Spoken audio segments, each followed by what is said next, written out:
I thought my fiancée was the perfect woman, successful, gorgeous, and planning our dream wedding.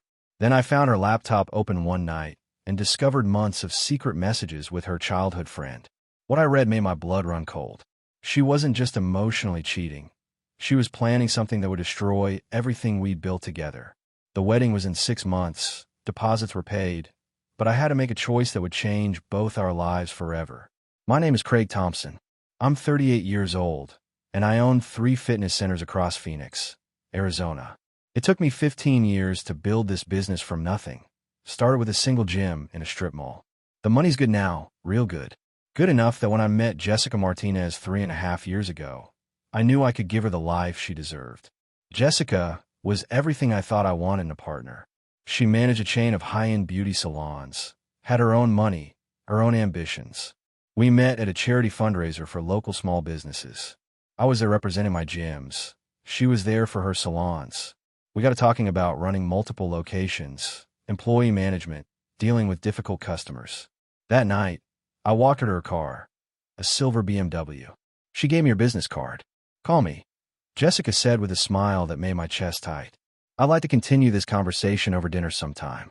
Our first real date was at Romano's, this upscale Italian place downtown. Jessica wore a black dress and carried herself with confidence that comes from success. We talked about our businesses, our goals, our families. She told me about growing up in Tucson, about her parents who worked their tails off to give her opportunities. The chemistry was undeniable. Jessica was smart, driven, and drop-dead gorgeous. She had these dark eyes that seemed to see right through you. And when she laughed, it was genuine. Within 6 months, we were spending most weekends together. Within a year, she had her own key to my house. My place is a custom-built home in Scottsdale. For bedrooms, pool, 3-car garage. I bought it as a bachelor pad, but with Jessica around, it started feeling like a real home. She'd bring fresh flowers for the kitchen table, rearrange the furniture to make it more welcoming. 2 years in, I knew she was the one. We started talking seriously about marriage, about combining our lives permanently. Jessica wanted a big wedding, 200 guests, expensive venue, the works. I was happy to pay for it. Last Christmas, I proposed. Got down on one knee right there in my living room, presented her with a 3-carat diamond ring. She said yes immediately, tears streaming down her face, telling me she loved me more than anything. We set the date for next October and started planning immediately. Everything seemed perfect. The wedding planning was going smoothly. Too smoothly, if I'm being honest. Jessica had this way of making everything look effortless. She'd already booked the venue, a fancy resort in Sedona that cost more than most people's cars. The guest list was growing by the week, and somehow she managed to coordinate everything while running her salon business. My parents had offered to contribute $25,000 toward the ceremony, which was generous. But Jessica's vision was expensive. Real expensive. The flowers alone were going to cost $8,000. "Craig, honey, I found the perfect dress," Jessica said one evening, showing me pictures on her phone. We were sitting in my kitchen, going through vendor contracts. "It's a little more than we budgeted, but it's absolutely stunning." "How much more?" I asked, signing a catering agreement without really reading it. "Well, we said $3,000, and this one is $4,500, she replied, not looking up from her laptop. I paused my pen mid-signature. "That's 50% more, Jess." "I know, but Craig, it's my wedding dress. I'm only going to wear it once." She turned the phone toward me, showing a white gown that looked pretty much like every other wedding dress I'd ever seen. The thing was, I could afford it. My gyms were doing well, really well. The Scottsdale location had just renewed a contract with a local corporate wellness program, bringing in an extra $15,000 a month. But something about the casual way she kept expanding our budget bothered me. "We've already gone over budget on the venue, the photographer, and the band," I said, setting down the pen. "At some point, we need to draw a line." Jessica's expression shifted slightly. Not angry, but disappointed. "Are you having second thoughts about the wedding?" "No, of course not. I just think we should stick to our budget." "Fine," she said, closing her laptop firmly. "I'll find something cheaper." That night, she seemed distant. We watched TV on the couch like always, but she kept checking her phone. When I asked who was texting her so late, She said it was her assistant from the salon dealing with a scheduling conflict. Do you need to handle that now? I asked. No, she can figure it out, Jessica replied, but she kept the phone face down on the coffee table for the rest of the evening. Looking back, that was probably the first real red flag. Not the phone itself, but the way she deflected when I asked about it. Jessica had always been open about her business, often venting to me about difficult clients or employee drama. But that night, she shut down the conversation quickly. The next morning, she was back to her normal self, kissing me goodbye before heading to work, talking about dinner plans for the weekend. But I couldn't shake the feeling that something had shifted between us. 2 weeks later, she came home with news that one of her childhood friends was getting married. You remember Brian Coleman, right? I've mentioned him before. We grew up together in Tucson. I nodded, though honestly, I couldn't keep track of our old friends. Well, he's finally tying the knot with his girlfriend Sarah. They've been together forever. Jessica seemed genuinely excited about this news, more excited than she'd been about our own wedding planning lately. That's great, I said. Are we invited? Oh, I'm sure we will be. Brian and I have stayed pretty close over the years. Something about the way she said pretty close stuck with me, but I brushed it off. Brian's wedding invitation arrived 3 weeks later, and I have to admit, it was impressive. Thick cardstock, gold lettering, the whole 9 yards. But what caught my attention wasn't the fancy paper. It was Jessica's reaction when she opened it. Oh my God, this is gorgeous, she said, holding the invitation like it was made of diamonds. Look at this calligraphy, Craig.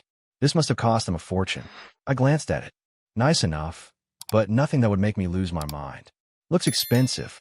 Brian always had good taste, Jessica continued, studying every detail. Even in high school, he was the guy who dressed better than everyone else. His parents owned a chain of jewelry stores in Tucson, so he grew up with money. That was new information. In all her stories about Brian, she never mentioned his family being wealthy. I filed that detail away. So we're definitely going? I asked. Of course we're going. I wouldn't miss Brian's wedding for anything. Jessica was already reaching for her phone. I need to call him and congratulate him. It's been too long since we've talked. She stepped out onto the patio to make the call, which struck me as odd.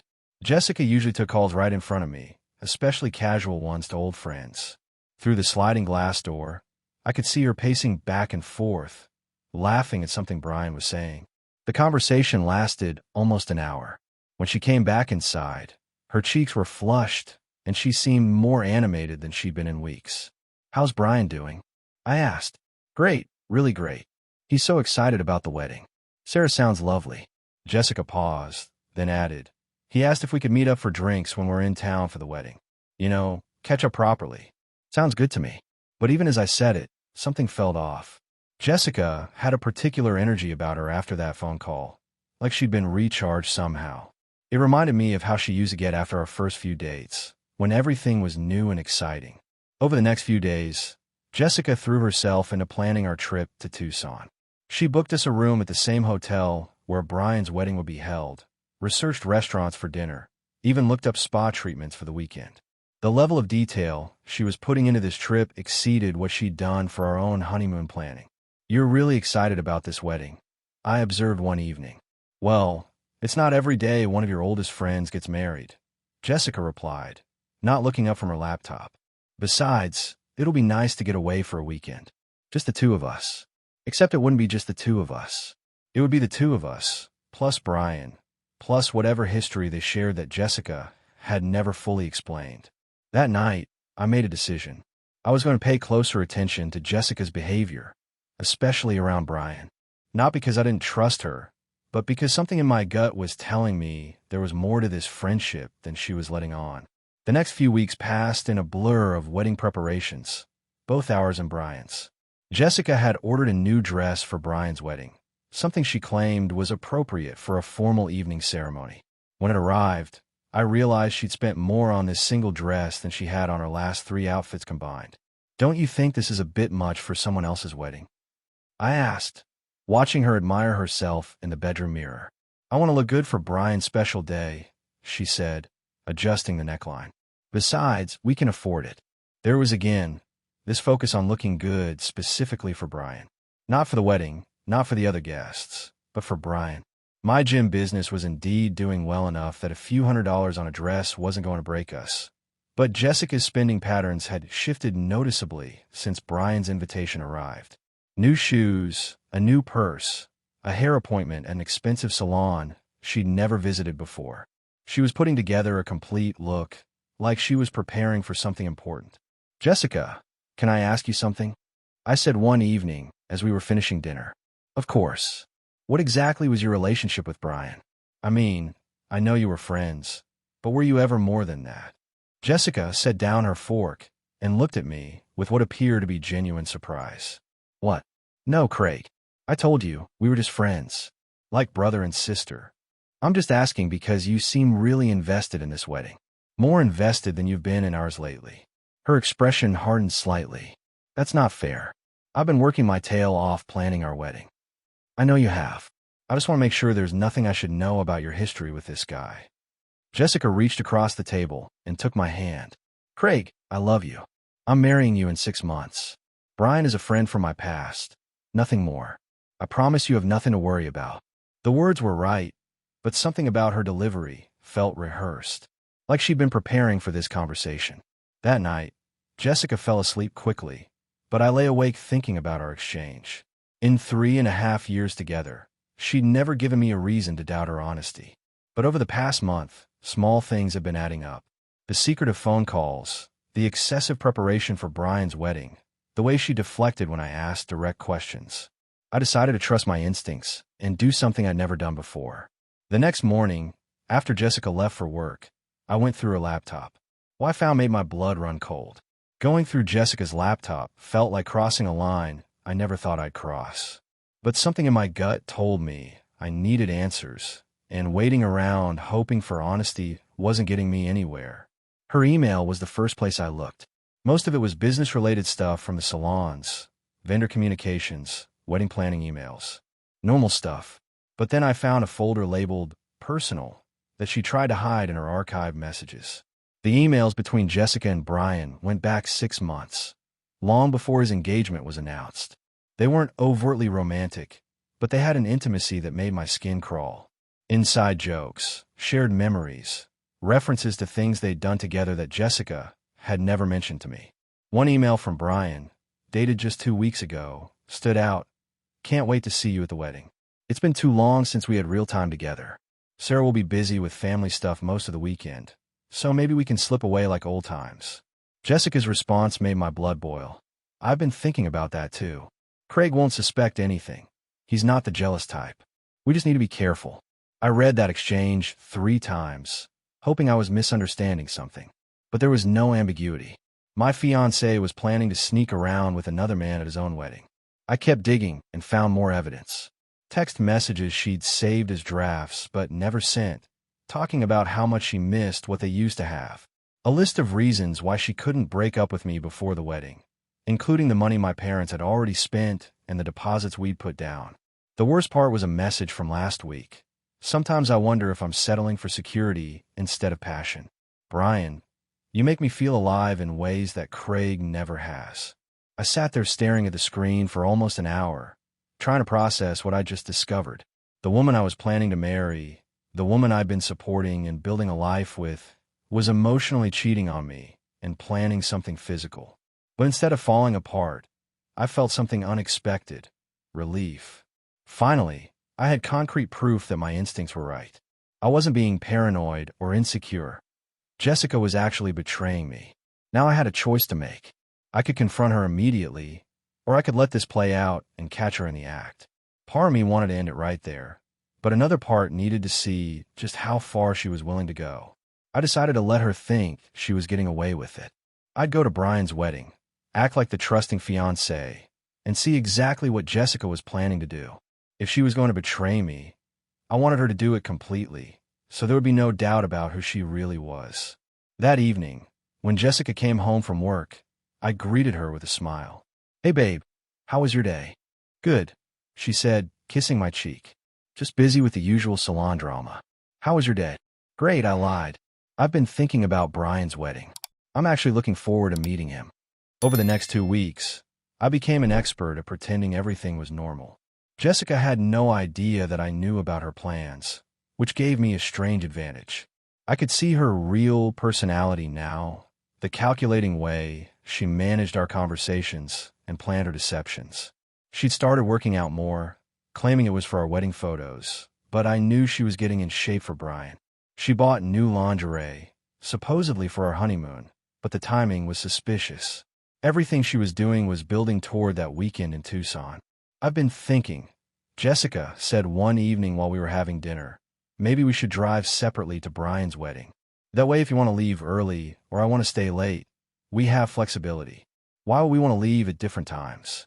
"Well, you don't really know anyone there except Brian, and I'll probably want to catch up with a bunch of people from high school. I just thought it might be easier." The suggestion was so transparent that I almost laughed. She wanted separate cars, so she could sneak off with Brian without having to coordinate with me. "Actually, I think we should stick together," I said.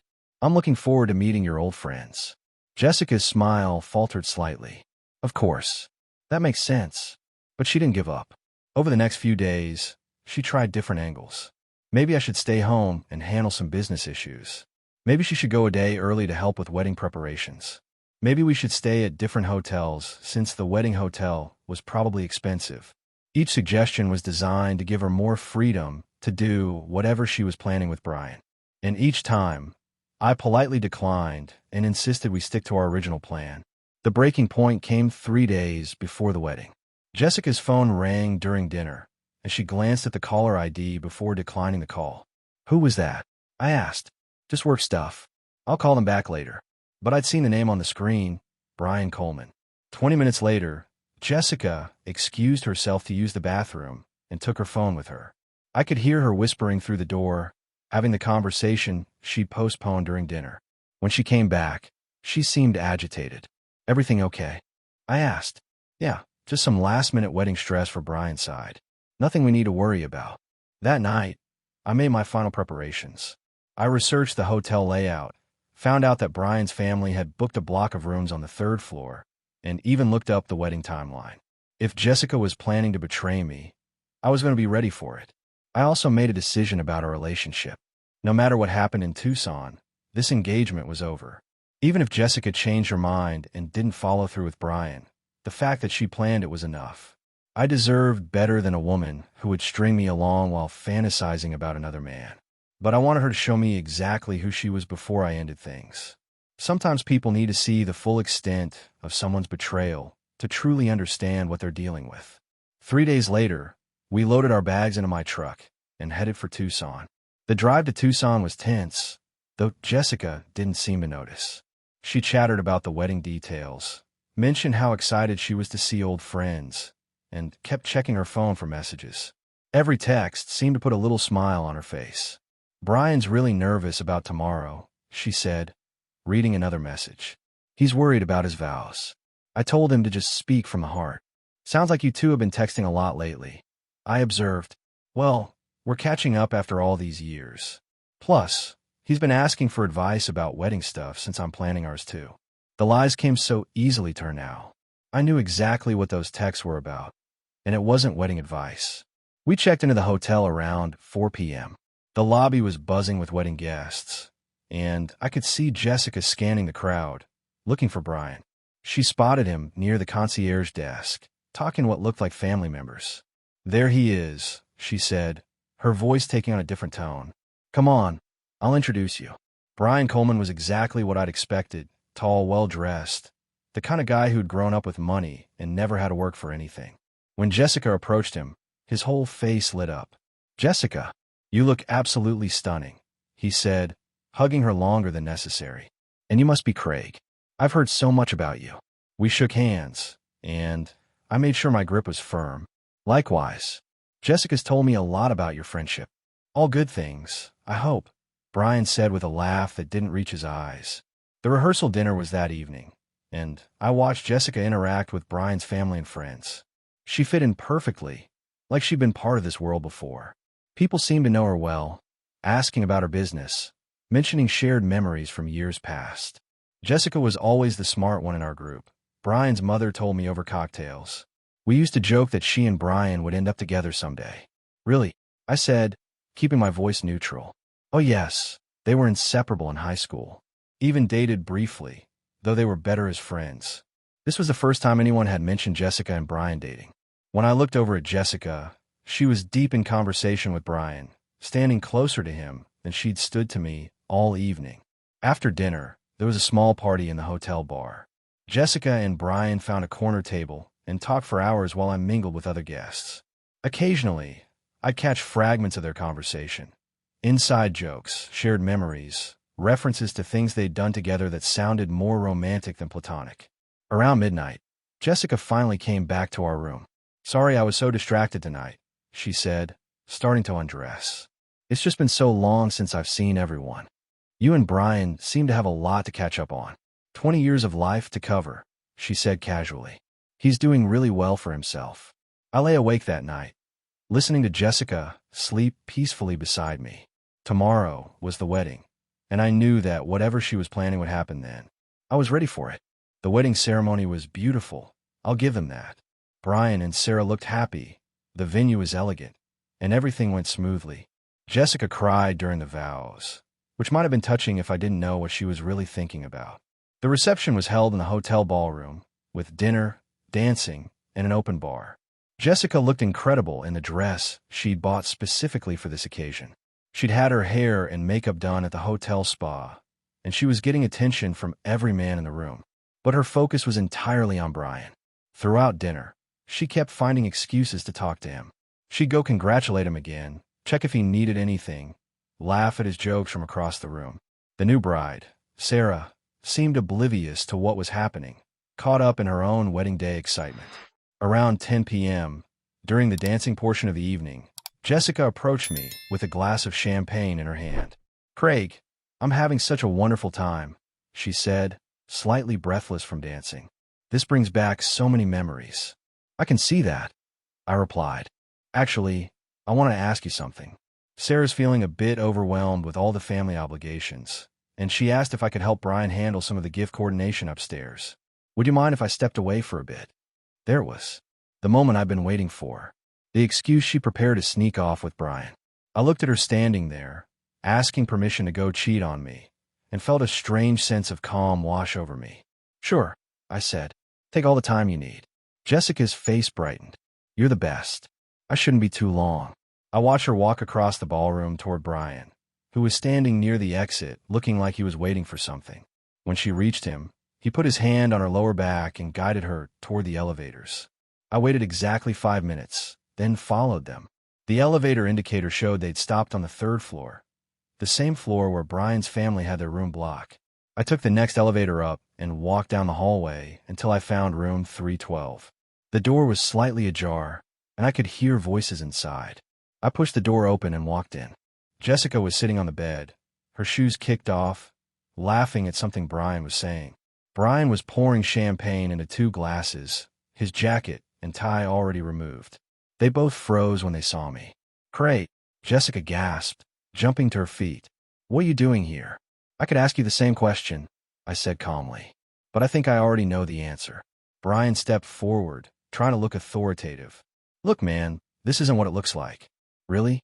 "Because it looks like my fiancée is in another man's hotel room at his wedding, getting ready to do something she'll regret." Jessica's face had gone pale. "Craig, we were just talking. Sarah asked me to help with some gift coordination, and—" "Stop," I said, holding up my hand. "Just stop lying. I know about the emails. Jessica, I know about your plans for this weekend. I know everything." The silence that followed was deafening. Finally, I looked directly at Jessica and said the words I've been planning for weeks. "Good luck with your new relationship. I hope it's everything you dreamed it would be." Then I turned around and walked out, leaving them both staring after me in shock. The drive back to Phoenix was the longest 4 hours of my life. Jessica called my phone 17 times before I finally turned it off. She left voicemails begging me to come back, to let her explain, to give her another chance. Each message sounded more desperate than the last. When I got home Sunday night, I found her car in my driveway. She was sitting on my front steps, still wearing her wedding guest dress, mascara streaked down her face. "Craig, please," she said, standing up as I approached. "We need to talk." "No, we don't," I replied, walking past her to unlock my door. It was a mistake. Nothing happened. You have to believe me. I turned to face her. Jessica, I read your emails. I know this wasn't a mistake. This was planned for months. Those emails didn't mean anything. I was confused. You were what? Planning to cheat on me at another man's wedding while I paid for our own. She broke down crying then, the kind of ugly crying that's supposed to make men feel guilty and take back their angry words. But I felt nothing except a strange sense of freedom. My parents already paid for the venue, she sobbed. The invitations are ordered. Everything's planned. Then you'll have to explain to everyone why there's no groom. I went inside and locked the door behind me. Jessica pounded on it for 20 minutes before finally leaving. Over the next week, I handled the practical details of ending our relationship. I canceled all the wedding vendors, forfeiting deposits, but saving tens of thousands in final payments. I changed the locks on my house. I blocked Jessica's number and her email. My parents were devastated but supportive when I explained what had happened. My mother cried, not for Jessica, but for the pain she knew I was going through. You did the right thing, my father told me. A man's got to have standards. Jessica tried to contact me through mutual friends, through my employees at the gym, even through my parents.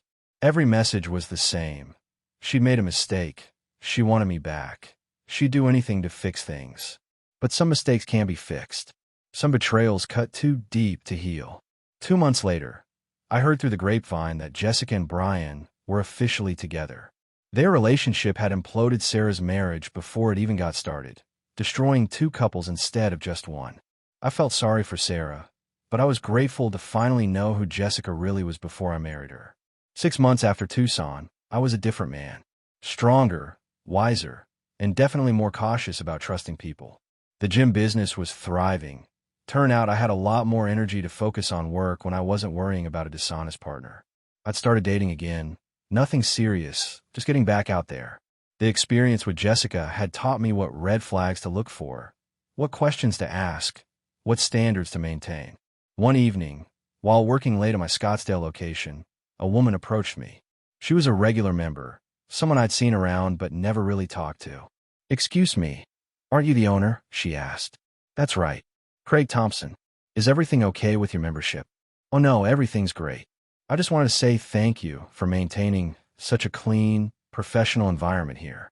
I'm a single mom, and I feel safe bringing my daughter to the kids area while I work out." Her name was Lisa, and she was nothing like Jessica.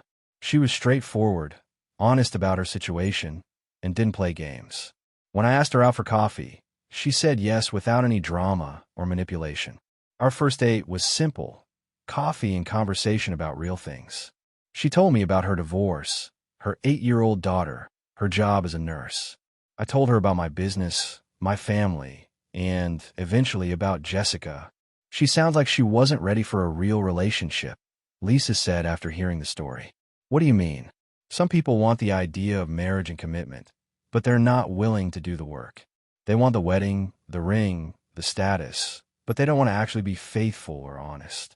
Lisa was right. Jessica had wanted the appearance of a committed relationship without the substance. A year later, Lisa and I moved in together. No rush, no pressure, just 2 adults building something real based on mutual respect and honesty. Her daughter accepted me gradually, and I found myself enjoying the role of being a positive male figure in a young girl's life.